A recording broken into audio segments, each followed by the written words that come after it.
Welcome back to Tu-Vie, your TV movie entertainment needs channel. Today we're going to be going over Spider-Man Across the Spider-Verse, so there's going to be a bit of a spoiler warning right here. We are going to be going over all the characters we saw in the movie, some brief cameos and who they are, and a brief history on who that Spider-Person came to be. Before you guys go any further, this is your final spoiler warning. If you guys have not had a chance to go see the movie, stop this part of the video, go check out our spoiler-free review, and then go see the movie, then come back to the spoiler-filled review episode, and as well as this video, so we can answer your questions. With that being said, let's continue.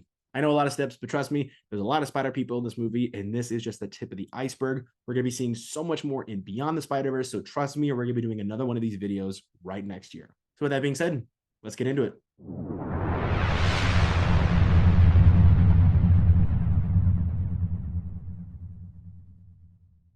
Spider-Man Across the Spider-Verse. We all know that we've been hearing that it's a great movie, and if you've seen it, you know it to be a great movie because it's truly a great movie. Seriously, I don't know what else I could say more about this movie that already hasn't been said both here and just around the world. But while watching this story, some of us may not be into the comics as much as others, so you may have missed out on some fun characters, and this is what we're here to do for you. We're going to be going over some key characters that we saw in this movie, a brief synopsis, and a little fun fact about them. So let's start off with our main character, Miles Morales. Miles Morales' Spider-Man is from Earth 1610. So we know Miles Morales' story is very different than the comic book story in terms of just where the spider came from, but there's also a lot of similarities within the movie to comic book. So what this video is going to be going over explicitly is the comic book version of these characters. So starting with Miles, we're going to be doing the comic book version, which is going to be parallel to the movie version. They did a lot of inspiration from theirs, but let's go on to a story. Miles Morales, the son of Rio Morales and Jefferson Davis. His story in the comics is much different than what we've seen in the movies. In the movies, we find out that the spider bit him was from a different world, Earth 42, and was brought over due to the work at Alchemex, and later found out to be Jonathan Owen, who we find out to be the Spot in the second movie. But in the comics, it was actually Norman Osborn's fault. Norman Osborn was arrested after publicly admitting that he was the Green Goblin, and nearly 2 months after the death of their Peter Parker, Spider-Man. During this time, someone broke into Osborn Industries and not knowingly had a spider crawl into his bag that was experimented on. The spider was genetically enhanced by the Oz formula, and it crawled into his duffel bag when he was trying to steal some stuff. Later on that night, Miles went over to his Uncle Aaron's house, and while at the house, he was bitten by that very same spider that crawled out of his duffel bag. Now gifted with the abilities of a spider, it was also gifted 2 more abilities, which is Venom Strike and Invisibility, both that we saw into and Across the Spider-Verse. Donning Peter's legacy as Spider-Man after overcoming the grief of showing up late to save Peter's family from Norman, ultimately becoming the next Spider-Man and Brooklyn's one and only web-slinger. I really enjoyed Miles' story, what they did in comics and what they have done in Into the Spider-Verse. In Into the Spider-Verse, they've made it a more creative and fresh new way by adding the different variants of the Green Goblin and everything that we saw in the comics. But also in the comics, it was just a really great way to, introduce this character that was just so well done. And now it's time for the fun fact. Back in 2010, everyone was campaigning for Donald Glover to don the Spider-Man suit to be the first Spider-Man of color, and it really took off. This was kind of during the time when The Amazing Spider-Man was going to be coming out. We all heard rumor about a new Spider-Man, so the whole campaign was going out. Donald Glover himself even joined this whole trend, but ultimately it didn't happen. And not too far after, the opening title sequence of Community Season 2, Episode 1, titled Anthropology 101, Donald Glover can be seen wearing a Spider-Man t-shirt coming out of bed. That same exact moment could also be seen in Into the Spider-Verse when Miles is at Uncle Aaron's apartment in the background. And one of those viewers of that episode was Brian Michael Bendis. Brian Michael Bendis is a comic book writer at Marvel and saw that and got an inspiration for not what we know as Miles. And from there, it is a total butterfly effect of where we've gone from there. Endless amount of comic book stories, great character development, and now 2 coming to 3 comic book movies. And we even also had a brief voice of Donald Glover voicing Miles in the Drake Bell Spider-Man TV show on Disney XD. I thought it was kind of fun. So kind of a cool fun fact about Miles Morales and the impact that that character has had on not just the comic book world, but just the world in general. Next up, we have Gwen Stacy Spider-Man from Earth 65. Now, Gwen Stacy Spider-Man has had a variety of Spider-Man nicknames. She's gone as Spider-Woman, Spider-Gwen, Ghost Spider, and many other ones. But the more common ones are Spider-Woman, Ghost Spider, and Spider-Gwen. But this is a little bit more about her backstory. She was born in Forest Hills by her parents, Helen and George Stacy. Shortly after her mother's death and having to be raised by her dad, her free spirit and artistic abilities would often have her and her dad butting heads. And because of this, she would often retreat into quiet seclusion and play the drums. Over time, she developed a friendship with her neighbor, Peter Parker, over their love of music. And even at school, Gwen made more friends, and they decided to make a band calling themselves the Mary Janes, consisting of her friends and a rebellious affluent student, Harry Osborn. After being bit by a genetically altered spider, she was gifted the abilities that we all know and dubbed by the name Spider-Woman. Gwen's influence on others soon became one of her biggest tragedies. Her friend Peter, that we mentioned earlier, was bullied a lot at school, and desperate to be special like his idol, Spider-Woman, he conducted an experiment that ultimately turned himself into their version of the lizard. Crashing the senior prom and Gwen having to fight him and did not pull any punches, she kills Peter in the fight. Following the beatdown, he returned to human form and sustained a lot of injuries during that fight, and like I said, ultimately led to his death. Haunted by Peter's death, she doubled her efforts to fight crime and redeem herself. Gwen's dad, however, is a cop and was tasked to capture Spider-Woman, drawing the attention of Matt Murdock, a corrupt lawyer and the leader of the Hand and the right hand to the Kingpin. Kingpin found out about this and sent Alexei Stisevich, a hitman, the Rhino. Not the Rhino we know. This is Earth 65 version when he is a hitman. After thwarting the murder attempt on her father's life, she was held at gunpoint and placed under arrest by her dad and forced to reveal her identity to him. She pleaded innocent and swore to never rest until the criminals like Kingpin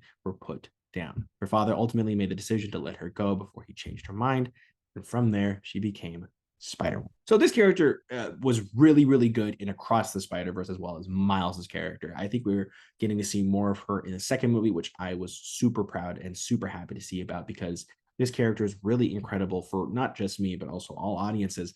I love what they do with this character, and I've always just been a fan of Spider-Gwen too. And the way they designed her world was really cool, which brings me to my fun fact. The art that was used in Gwen's world has been described to be like a mood ring and a bit of watercolor that expresses the character's feelings throughout the entire movie when they're in their world. But it's actually also inspired by the art in the Radioactive Spider-Gwen series. This is a brief look at the cover art, and it was just perfect. Miguel Ojeda, Earth 928.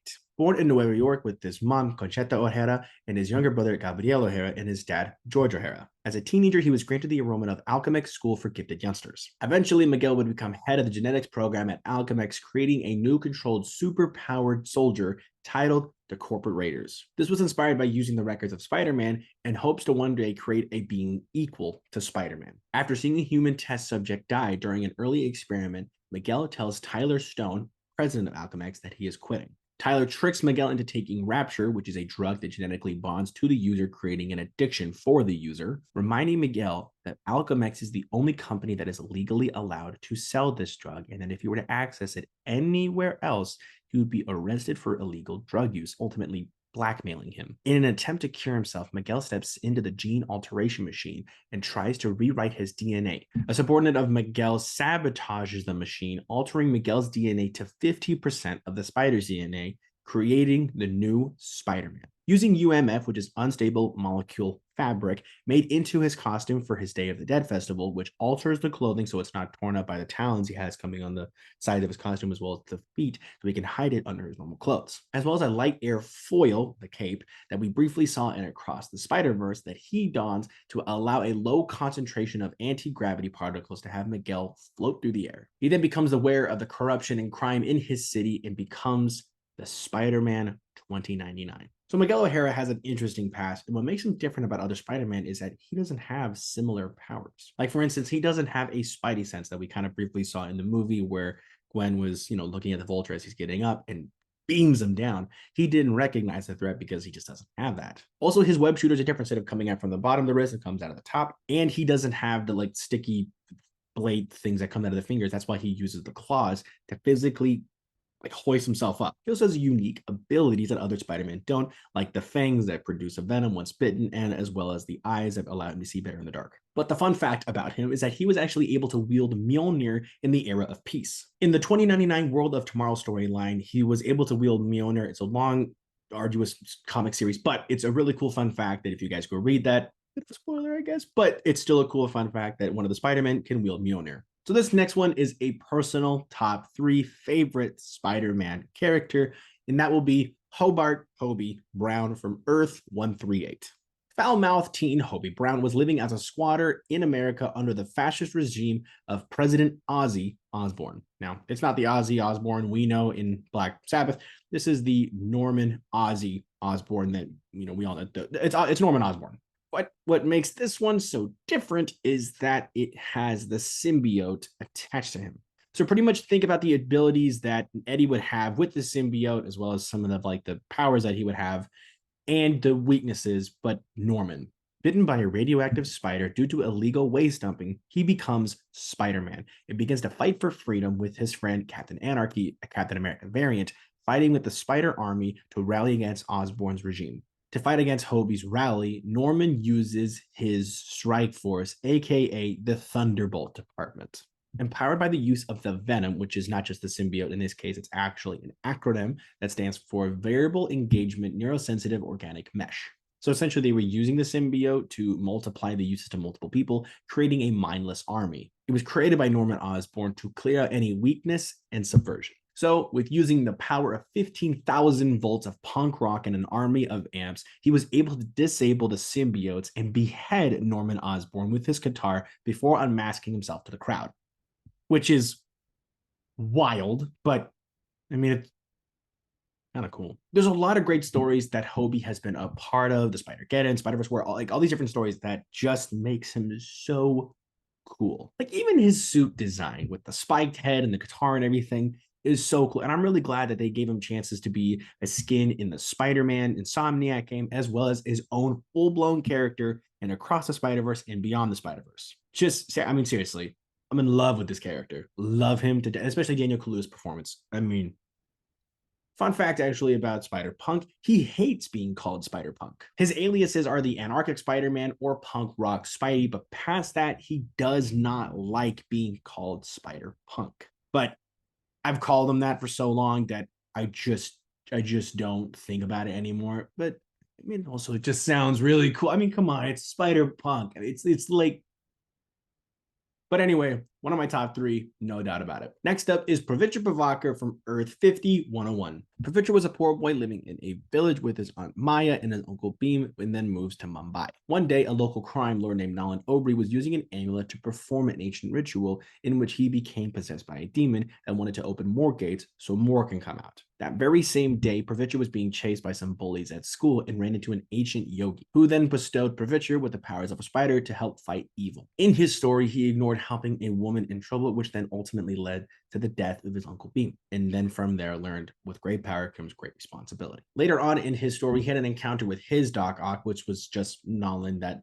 literally became a demon, like a octopus demon. It's complicated. But after a long battle and rescuing his aunt from Nolan that he staged, the link between the demons and Nolan was broken and ultimately left Pravitra without his powers. Now, there's been many runs with Pravitra, a part of the whole Spider-Verse or the Spider-Geddon War, where he still has his powers, but the ultimate description I just gave a second ago was his overall story. Now, this fun fact is not about the character in the comic books. This is actually about the character from the movie. Personally, I liked way better than the ones that they have done in the comics. His suit was better, the voice actor was better. The overall depiction of Mumbattan was just perfect. But actually, the voice actor for Pravitra, Karan Soni, was actually called to help with the writing of Pravitra. He was approached by Phil Lord, Chris Miller about the writing of this character, and they said, hey, this doesn't feel right. We shouldn't be the one writing him. You should be the one to do it. And since he was born and raised in this kind of environment, he was honestly super excited about this. Because from there, we got the whole chai tea jokes, the non-bread jokes, pretty much everything this character was saying in that movie was because of him. And I felt like that was a really good call. I felt like that gave better accurate representation for this character because in my theater, whenever he came on screen, I mean, so many people in my theater got erupted with excitement. And I think that's great. And from there, I heard the chattering about, oh yeah, that's like they were connecting with this. And I think that was ultimately the right move. So good on you, Phil Lord, Chris Miller. Also a go-to character in the movie. Easily. Jessica Drew, Earth 616. Jessica was a young girl when her family moved to a small cottage in the outskirts of the fictional country Transia. Her dad, Jonathan Drew, was a geneticist and research partner to the man who later became the High Evolutionary and found large amounts of uranium in their land and gave them financial resources. Her dad built a research facility to keep working on their studies of evolution and cell regeneration. Over the course of the next 3 years, Jessica fell ill due to long exposures of the uranium. Her dad injected her with an untested serum made by the blood of several uncommon spiders in hopes of immunizing Jessica to the uranium. Once injected with the serum, she was sealed in a genetic accelerator by the current High Evolutionary Herbert Wyndham, which kept her from aging. Once out of the accelerator, years later, she set off on her own and went to the Citadel of Science, where she worked in a nearby village. Involved in what was an innocent prank that took the life of her current boyfriend, she was accused of murder and fled from a mob in the village and ran into Otto Vermis, a Hydra operator, and offered her sanctuary and a job with Hydra. After being trained on how to use her powers, some martial arts skills, and various ways to unalive people, she was tasked to kill Nick Fury, the director of S.H.I.E.L.D. Rebelling against Hydra, she vermin and went on the run. She then also has a various amount of other like tangible stories that go out in this same singular one, where she has everybody with S.H.I.E.L.D., becoming a S.H.I.E.L.D. agent, then a PI, and various villains took her power. They gained it back to the team of heroes for hire. But then her story, like I said, is left and right, with heroes and villains clashing with Skrulls and Hydra, and ultimately leads back to the Avengers. Like I said, she's had a various amount of different stories, where when she is a child and when she, like I said, was a Skrull and the whole Secret Wars thing, she's just had an unbelievable amount of storytelling. While her backstory is tragic, she really does become a great hero in the comics, and as well as in Across the Spider-Verse. Issa Rae did a great job. Fun fact, she is allergic to flurkins. So if she were to ever have a run with Captain Marvel, they would have to probably put poor little Goose in one of the family rooms. Ben Reilly, Scarlet Spider, Earth 94. Created from the DNA of their world's Peter Parker by the Jackal, this clone was made to fight Peter as a part of his goal to torment him for the death of Gwen Stacy. In a fight to save Ned Leeds, the Jackal detonated a bomb mid-fight, seemingly killing Ben, and Peter buried him in an industrial chimney. Turning out to actually be alive, the Jackal saves Ben and then puts a fake body back in there to confuse Peter even more. Yeah, the Jackal was all kinds of crazy. After regaining consciousness and witnessing Peter and MJ in an embrace, solidifying the thought that he actually is the clone all along. Ultimately spending the next 5 years exiled from New York, believing he was just a worthless clone, he dubbed the name Ben Reilly, a combination of Peter's uncle's name and Aunt May's maiden name. Years pass and Ben meets up with the secret trainer, a scientist that helps him become his own person, helping a local police force where he was staying and working as a janitor for a while, and various other jobs. He ultimately returns back to New York to potentially bury the hatchet with Peter. Of course, after an initial distrust with one another, they slowly begin to work together as Spider-Man and the Scarlet Spider. Now, this is where it gets trippy. It was then later revealed that Peter was the clone, and Ben had been the real Peter all along, driving Peter on the borderline of insanity and leaving Ben stunned. After agreeing to keep the other name, as Ben did still feel like he deserved to be called that, Peter ultimately gave up the webs once he found out that MJ is pregnant with their child, and Ben Reilly became the Scarlet Spider that we all know. And then, there's an additional clone called Kane that frames Peter for murder, and Ben goes to the jail so Peter can pose as Ben. I swear to you, it is so left and right. It's just wild. But the fun fact about Ben is that to separate himself from the Peter Parker, he made his own custom web shooters and spider weapons. Weapons like the impact webbing and the paralytic darts called stingers. And before we get to the final webhead, I want to do some honorable mentions. Mentions like the web slinger from Earth 31913 and his horse, the Widow. Sun Spider or Charlotte Webber from Earth 223. Brief cameos from the Insomniac Spider-Man, Spectacular Spider-Man, as well as the Tobey and Andrew Garfield Spider-Man movies. Peter Parker from Earth 66, which is the T-Rex Spider-Man. Peter Park's car from Earth 53931. And Lego Spider-Man from Earth 13122. All these Spider-Man were really, really fun to see, even though they were kind of brief cameos. They were still just so mind-blowing. Like if I were to, be told as a 6-year-old that this movie would have been real, I would have called you crazy. But of course, last but not least, Spider-Bite, Earth 22191. In a world where most people are spending their time online with the use of VR, Margot Kess decides to hack the system and create a spider avatar to fight crimes within the cyberspace. I know that kind of seems very Ready Player One, but it's really, really, really cool. Donning the name of Spider-Bite, she uses her programming skills to make a cybernetic armor to boost her strength and speed, as well as magnetic gloves to climb on the walls, photonic web shooters to create webs made out of hard light. We kind of briefly saw the way she did it in the Across the Spider-Verse. She kind of made like an extension of her hand, which made her kind of crawl up all of these different places. It was still really, really cool to see. There's been so many stories where she's been working with Spider-Man and been in the whole Spider-Gwen war and even being recruited by Spider-Gwen. She was even once able to make her virtual armor inside the real world, so pretty much taking the virtual to the reality. She's a fairly new character, with the introduction being in 2015 in the Vault of Spider-Man comic run, but I think it's still really, really cool. And for the fun fact, Margot's last name was actually not established in her first appearance. Her creator, Nyla Magruder, was only asked to provide a last name mere months before Across the Spider-Verse was premiered. Overall, these spider characters are really, really great on paper and in movies. I really was so happy to see all these characters on the big screen. If you guys did enjoy finding out more about these spider characters, please leave a comment below if you guys want me to do more videos over who is who in these kind of movies. We actually have a lot of fun making these. And that will be it on who is who in the Spider-Verse. If you guys did enjoy the video, be sure to hit like and subscribe.